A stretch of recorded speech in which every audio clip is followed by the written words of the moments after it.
Тэгэхээр ер нь бол нийтийн дээврийн байгууллага гэдэг нь маш буянтай болов гэж боддгийг ер нь бол яг хүний мөрөөдөлч гэж байд юм уу хүсэлт байд юм уу биелгэл юм байна. За тэгээд энэхүү өдрийг ая тухта сайхан өнгөрүүлээрэй.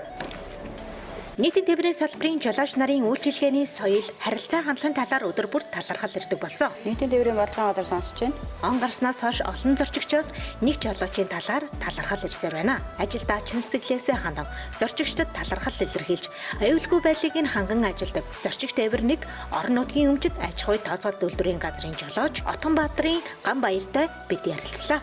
Би 2014 онд Инчебэ гэдэг компанид автобусны кондуктороос авахлаад явсан. Тэгээд тэр одоо бурхан болцсон. Цогоогоод баазын аварга олон удаагийн аварга шалгаж байсан. Тэгээд тэрнтэй явдаг байсан. Тэгээд тэр хүн маань маш тийм иргэдтэй одоо юу гэдэг хүндгэлтэй ханддаг. Тэгээд зорчигч нарын төлөө гэсэн тийм одоо тийм хүн байсан. Тэгээд тэр хүний ер нь одоо зааж сургасан юм үлдсэн болов гэж боддیں۔ Нэг за бүгдөөрэнд нь энэхүү өглөөний мэндэ зорчигчдээр нэгдүгээр бааз 1-0-60-ын жолооч Ганбаяр та бүхэнд үйлчилж байна. За манай зорчигч нар хөдөлгөөний аюулгүй байдлаа хангаад бариудаас сайн барай яваарай. Хажуудаа хөл тааруу нэгэндээ суудал тавиад өгөөрөө.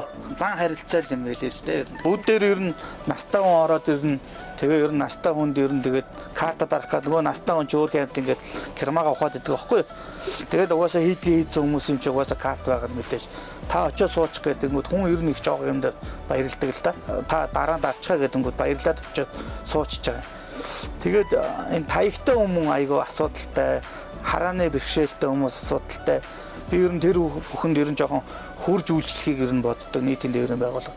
Би хараагүй юм хүртэл ингээд хөттөөд би тэр хараагүй хүний тэр суудал дээр суулгаад за та буухтаа наг конопо дарж би таныг буулгаад өгье гэдэг юм уу 2-3 удаа тэгж буулгасан. Ер нь яг бидний цаанаас тавьж байгаа стандарт шаардлага нь ерөөсөө тийм л дээ. Сайхан соёлтой, сайхан хүнчтэй болоод настай уучруудаа сайхан зүүдэл тавьж өгөөд яг хүүхдүүд бол суудлын муудлаас яадаг бас тэмээтэй залуучууд бас их сайхан болсон. Атуу сэргүүд одоо энэ жигцүүд бол бид нар чадахгүй арайч нэг хүнээ зохицуулж байгаа юм чинь сэргүүд бол нөгөө хараагүй хүндээ өөрчлөлтөж байд юм уу тэгээд ер нь бол айл болох нэг зорчигчтой хүндгэлтэй хандаад ер нь нийтийн дээврээ бас нэг бодлого одоо нийтийн дээврч сайхан болчлоо парк шинжилт хийчлээ урд нь намаа 2014 онд явдаг хахад атус бараг бүтэн дойрч чаддаг байсан бас үнэхээр хэцүү асуудалтай өвлийн цаг хий хуваарлагч нь өлдөж чинь пар нь хүүтэн тэгээд ер нь бол хэцүү нөхцөлд байсан. Одоо бас нийслэлийн дээврийн газраас ингээд парк шинжилт хийгээд бас Нэмбатар дарга бас юм хийгээгүй шээс хийгээд мундаг юм хийгээд бас олон атус парк шинжилт хийлээ. Тэгээд ер нь атусын юм эд юмсыг хайрлаж байгаараа л гэж би ер нь хэлмээр байна. Кондуктор байхгүй болсон чи жолооч бүх үргээд өөрөө хийж ганцаараа хийж шít бүх юмыг л хийж. Тийм болохоор бас ачаал нь бас их байдаг юм болов уу гэж боддоо шít. Тэгээд ер нь бол үйлчлэгээнд бол би явахдаа ер нь бол эхлээд хүндээ хүндгэлтэй хандъя дараа нь зорчигч надад хүндгэлтэй хандна байна тэр хүний асуудал өдөрт нөгөө олон мянган янз янзын стресстэй хүмүүс орж ирж байгаа. Тэгээд өглөө ер нь ингээд хараад хахад бас нэг ууралцсан бухимдсан хүмүүс орж ирдэг. Тэгээд нэг хідөө үг саахан хийлэнгүү чинь нөгөө зорчигч нар маань буухтаа баярлаа жолоочоо гэдэг. Тэгэх юм болохоор одоо ард иргэд өөрсдөө л бас дор бүрнээл ингээд карт бүх зүйлэл дараа л төлбөрөө цаг яг юунд нь хоримд төлөөлж явдаг бол энэ чинь буйны атус биш шүү дээ. Яг төлдгөө хүмүүс хэцүүдээ байдаг байхгүй. Тэнд нь шаардлага тавиад ирэхээр чинь нөгөө жолооч бурууж эхэлж байгаа л да бас. Би бас тэр талаар нь бас бодмоор санагдаад тийм бас. Ганцхан энэ хүн чинь л нөгөө бүх хүнд хариулт өгч шүү дээ. Тэр буудал хаа хүрэх үү? Энэ буудал хаа хүрэх үү? Бүгд л нэг бүрчлэнгээ асууж байна. Энэ чинь өдөр тутам бүх юмд одоо өдөр тутам хариулт өгөж явж байгаа. Өдөр тутам шаардлага тавьж явж байгаа хүмүүс чинь бас нэг буруутгаад иж бас болохгүй маа гэж бодоод байгаа шүү дээ. Хүн айгүй жоох юм дээр баярлт юм л та. Би тэр хүнээс юм хаалгаагүй л тэгээд өглөө өчтөр өглөө надад 2 ширхэг кофе нэг хөөрхөн жижигхэн чихэр өгөөд баярлаа гэж хүүхчиг авдаг. Ер нь бид нар хаалгаагүй. Гэхдээ яг хүний нөгөө нэг тэр хүн сайхан сэтгэл төрсөн болоо надад юм өгж байгаа болов би. Соёлгүй, ёс зүйгүй яриа хэлж ил байдгийг тэр өцөөхөн дөө яг.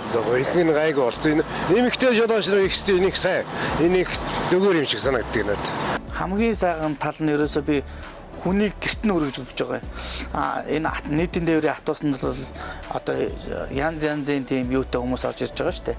Асуудалтай хүмүүс эмнэлэглөө явж байгаа хүн байгаа, яарж байгаа хүн байгаа, ажилдаа яарж байгаа хүн байгаа, цагаасаа хоцорцсон яваа хүн байгаа.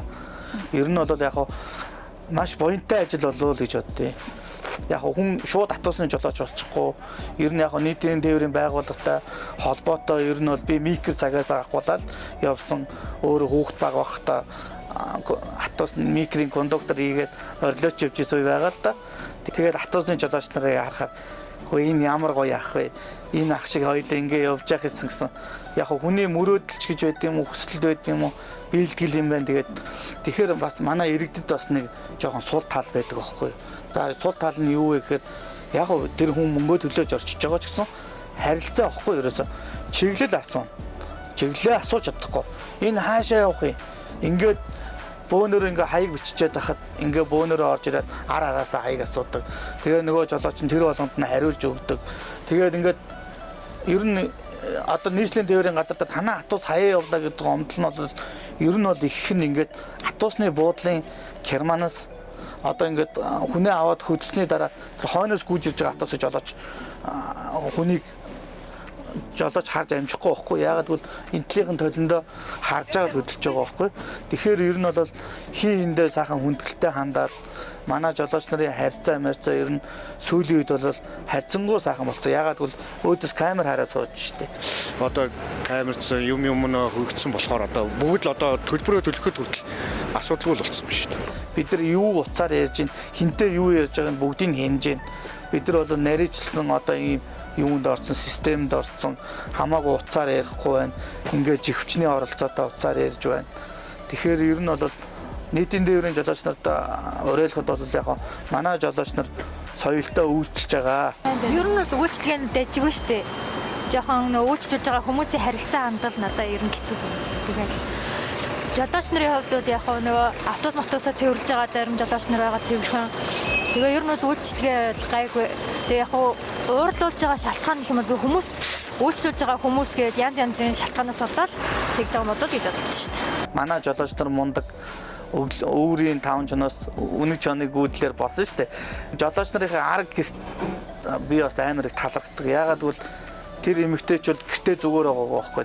Тэр хүнийг цэвэрхэн хувцастай явуулж байна. Тэр хүмүүсийг сайхан хоол ундтай байлгаж байна. Өөр хүүхдээ харж байна. Бид нар чи ерөөсө миний 2 дахь гэр болчиход байгаа байхгүй юм чи ерөөсө. Энэ өрөөл дээр суугаад миний 2 дахь том хариуцлагатай зам тээврийн ослт хийж болохгүй. Зааланд хүн гимтээж болохгүй, унгааж болохгүй. Бид нар яагаад энэ чанга хэрэгчээр ороод ирэхэд нь та бариулаасаа барай яваарай. Хөдөлгөөний аюулгүй байдлаа хангаарай. Настай хүн суудал тавьж өгөөрэй гэдэг нь тэр настай хүн хөл муутаач гэсэн хүрийгээ зогсоод байгаа байхгүй. Тэгэхэд тэр хүн суудал тавиад өгсөн бол жолооч огцон тооромж шиг тэр хүн унах шаардлага байхгүй. Ер нь таягтай хүмүүс байвал ер нь хүлээж байгаа буулгачж байгаараа хүлээж байгаа авчичаараа гэж бас уриалдаад байгаа. Одоо бид нар яагаад энэ өндөр хөгжилтэй орны жолооч нар шиг ингэж жоохон хариуцлага өндөртэй байж болохгүй. Манай Эсмэн Дарханбаатар гэдэг ах байгаа. Бас нэг нийтийн тээврийн салбарт бас нэг яг нэг баазда 10 гаруй жил болсон тийм ах байгаа. Тэгэхээр ер нь Эсмэн сайтай ээжиж 2 Эсмэн ажлын үр бүтээл амжилттай явна л да. Нэг за бүгдөөрэнд нь энэхүү өглөөний мэндэ зорчигч тээвэр 1-р баад 1-0-60 жолооч Ганбаяр та бүхэнд үйлчж байна. За манай жолооч нар хөдөлгөөний аюулгүй байдлаа хангаж бариулаас сайн барай яваарай. Хажуудаа хөл тааруу нэгэндээ суудал тавиад өгөөрэй. За тэгээд энэхүү өдрийг ая тухтай сайхан өнгөрүүлээрэй.